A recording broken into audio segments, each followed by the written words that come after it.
সাইফানের এই বিদেশি ফলগুলো এত পছন্দ যে কয়েকদিন পর পরই অর্ডার করতে হয়। এবারও তার পছন্দের অনেকগুলো ফল একসাথে অর্ডার করে নিয়ে আসলাম। বিদেশি ফলের কথা শুনলেই কিন্তু একটা অন্যরকম অনুভূতি কাজ করে, সেই সাথে বিদেশি ফলগুলো কিন্তু খেতেও অনেক সুস্বাদু হয়। এবার প্রায় 5-6 আইটেমের ফল অর্ডার করছি। প্রথমেই আমি খুলে পেয়ে গেলাম আমার পছন্দের পার্সিমন। এটা জাপানের জাতীয় ফল, এটা নিয়ে আলাদা করে বলার কিছুই নেই। এই ফলটা আমি এখনো পর্যন্ত একবারও খাইনি, যেটার নাম হচ্ছে খরমুজ। কাটার পর দেখতে কিছুটা বাঙ্গির মতো মনে হলো, এটা কিন্তু খেতে খুবই মিষ্টি। এর পাশাপাশি রামবুটান, কাঠলিচু এবং ছোট বড় অনেক রকমের বিদেশি আম রয়েছে। এবার সব ফলের পাশাপাশি সুমাইয়ার সেই পছন্দের কাঁচা মিঠা আমটাও কিন্তু আনা হয়েছে। সবগুলো ফল আগে এক এক করে বের করে খুব সুন্দরভাবে এখানে সাজিয়ে নিচ্ছি। ফুডবিলি এক্সপ্রেসে এতদিন এই কাঁচা মিঠা আমটা না থাকার কারণে সুমাইয়া খেতে পারতেছিল না। এবার অবশেষে সে কাঁচা মিঠা আমটা হাতে পেয়ে গেল। এগুলো হলো কাঠলিচু, যেগুলো খেতে অনেক মিষ্টি। আমি তো এক বৈঠাতেই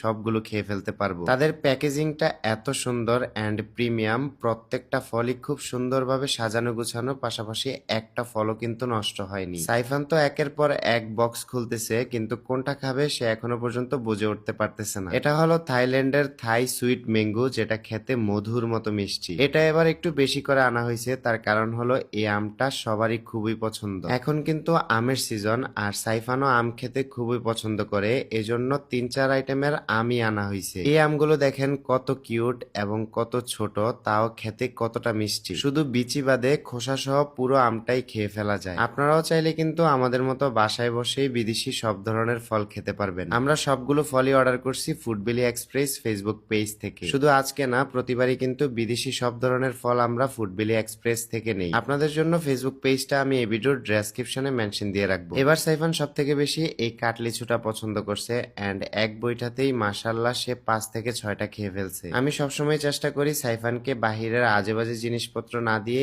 এরকম ফল ফ্রুট দিতে। এবার আমরা কাটবো আমার পছন্দের সেই পার্সিমন ফল। এই ফলটা এক প্রকার অদ্ভুত একটা ফল, পুরোটা ফলই এক নিমিষেই খেয়ে ফেলা যায়। মাশাআল্লাহ সবগুলো আম উপর থেকে দেখতে কতটা সুন্দর লাগতেছে। শুধু দেখতে কিন্তু সুন্দর নয়, খেতেও কিন্তু অনেক মজা। আলহামদুলিল্লাহ, ঘরে বসেই কিন্তু এরকম আম খাওয়ার সৌভাগ্য হচ্ছে। এরকম আম কিন্তু মনে হয় না সব জায়গায় সচরাচর পাওয়া যাবে। খুব মিষ্টি হওয়ার কারণে এই আমগুলো সব বাচ্চারাই পছন্দ করবে, যেমনটা সাইফানও অনেক পছন্দ করছে। আমি মনে করি বাসায় বাচ্চাদেরকে আজে বাজে জিনিস দেওয়ার চাইতে এরকম ফল দেওয়া খুবই ভালো। এতে যেমন বাচ্চাদের পুষ্টির চাহিদা পূরণ হয়, ঠিক তেমনি বাচ্চারা হেলদি থাকে। সবশেষে আমরা খাবো কাঁচা মিঠা আম, যেটা লবণ মরিচ দিয়ে খেতে খুবই ভালো লাগে। সুমাইয়া তো একসাথে এক বৈঠাতেই সবগুলো আম খেয়ে ফেলার মতো অবস্থা। তারপরও সে একাই 4টা কাঁচা মিঠা আম খেয়ে ফেলছে। অন্যান্য ফল অর্ডার না করলেও আমার মতে এই কাঁচা মিঠা আম